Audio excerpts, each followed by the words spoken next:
मैं हूं आपके साथ अक्षता मौर्य। आप देख रहे हैं न्यूज़ 7 हिंदी। उत्तर प्रदेश के दो प्रमुख सांसदों को संसद रत्न पुरस्कार 2025 से सम्मानित किया जाएगा।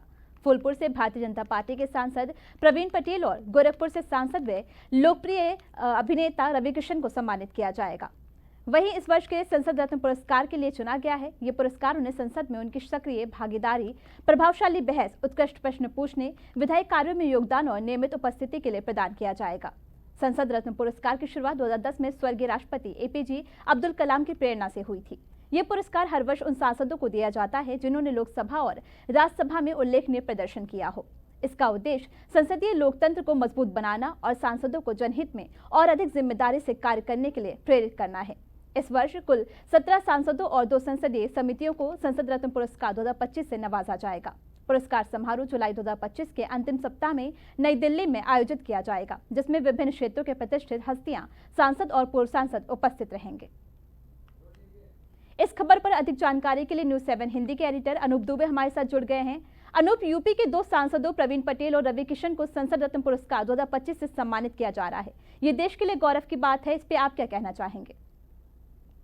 देखिए, ये निश्चित रूप से गौरव की बात है और दोनों सांसदों को मेरे और न्यूज़ 7 की पूरी टीम की तरफ से बधाई है, शुभकामनाएं हैं जी।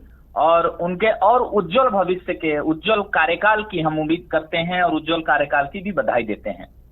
अक्षिता, देखिए, जब रवि किशन गोरखपुर चुनाव लड़ने आए थे, क्योंकि वहां आपको बता दें कि वो मठ का चुनाव था और योगी आदित्यनाथ जी ने उसको खाली किया था जी। और ये बहुत बड़ा चैलेंज था कि क्या गोरखपुर की जनता रवि किशन को स्वीकार करेगी, वहां के कार्यकर्ता रवि किशन को स्वीकार करेंगे, क्योंकि एक नया चेहरा था और वो सीधे मुंबई से उठा के गोरखपुर आए थे। जब गोरखपुर, क्योंकि निश्चित रूप में जब कोई ऐसा चेहरा, वहां उपेंद्र शुक्ला हुआ करते थे जो वहां स्थानीय नेता थे, अभी उनका स्वर्गवास हो गया था कोरोना काल में जी।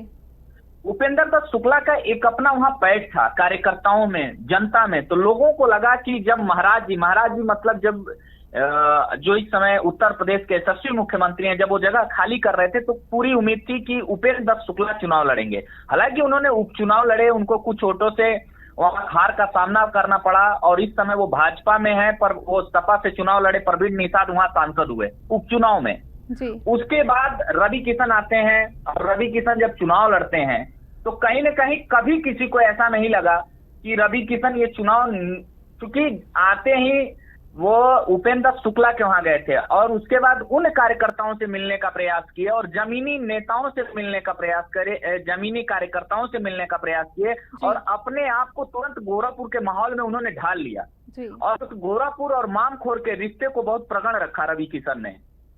रवि किशन, चूंकि उन्होंने बताया कि मैं मामखोर का ही हूँ, मैं जौनपुर का नहीं हूँ, मैं मुंबई का नहीं हूँ, मैं यहीं का लड़का हूँ और मेरे परिवार के लोग जाके जौनपुर में बसे। जौनपुर को उन्होंने अपनी पिताजी की कर्मभूमि बताई। मगर जब रवि किशन चुनाव जीतते हैं और जीतने के बाद जिस तरीके से गोरखपुर में लगातार कार्य कर रहे होते हैं और निश्चित रूप में मैं ये कहूंगा कि उत्तर प्रदेश के यशस्वी मुख्यमंत्री गोरखपुर से आते हैं, तो गोरखपुर में उनके निगरानी में, उनके नेतृत्व में उसी काम को रवि किशन आगे बढ़ाते हैं।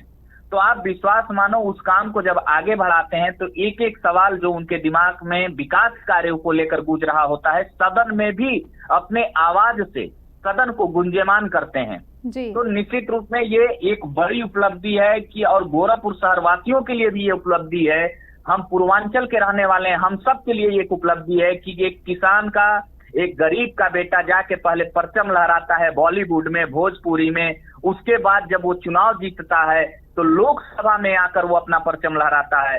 तो आप देखिए, ये परचम लहराना इसलिए है कि उन्होंने हर बात को पुख्ता के साथ, प्राथमिकता के साथ सदन में रखा जी और उस पे वो काम कराए। जब ये 2010 में अपने देश के जो कह सकते हैं रत्न थे, डॉक्टर एपीजे अब्दुल कलाम ने शुरू किया था, तो जब ये शुरू किया था तो यही सोच के शुरू किया था कि जो सांसद हैं अपने एसी कमरों में बैठे रहते हैं, एसी गाड़ियों में धूल उड़ाते बस घूम लेते हैं क्षेत्र को, उससे निकलकर जो किसान हित की बात करेगा, जो युवा बेरोजगार की बात करेगा, वही सांसद में चुनकर आएगा और उसे हम लोग सम्मानित करेंगे। अनूप, और इस साल के निश्चित रूप में संसद रत्न पुरस्कार के लिए सांसदों का चयन किन मानदंडों के आधार पर किया गया है?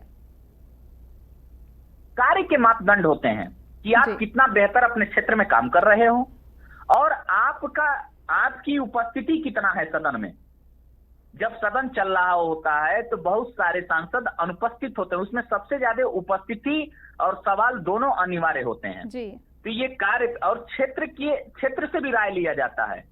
हर सांसदों से क्षेत्र में राय लिया जाता है कि भाई क्षेत्र में कितनी उपस्थिति होती है, कैसे गंभीरता पूर्वक बातों की, जनता की बातों को सांसद सुनते हैं कि नहीं सुनते हैं। इन सारी पहलुओं को जांच परख के तब ये अवार्ड दिया जाता है। जी तब अनूप, सांसद को जनता और सम्मानित किया राजनीतिक जाता है। हलकों में क्या प्रतिक्रिया देखने को मिल रही है हमें, क्योंकि ये गौरव की बात है कि 2 सांसदों को संसद रत्न पुरस्कार मिल रहा है जो सभी के चहेते हैं, तो जनता और राजनीतिक हलकों में इसकी क्या प्रतिक्रिया देखने को मिल रही है?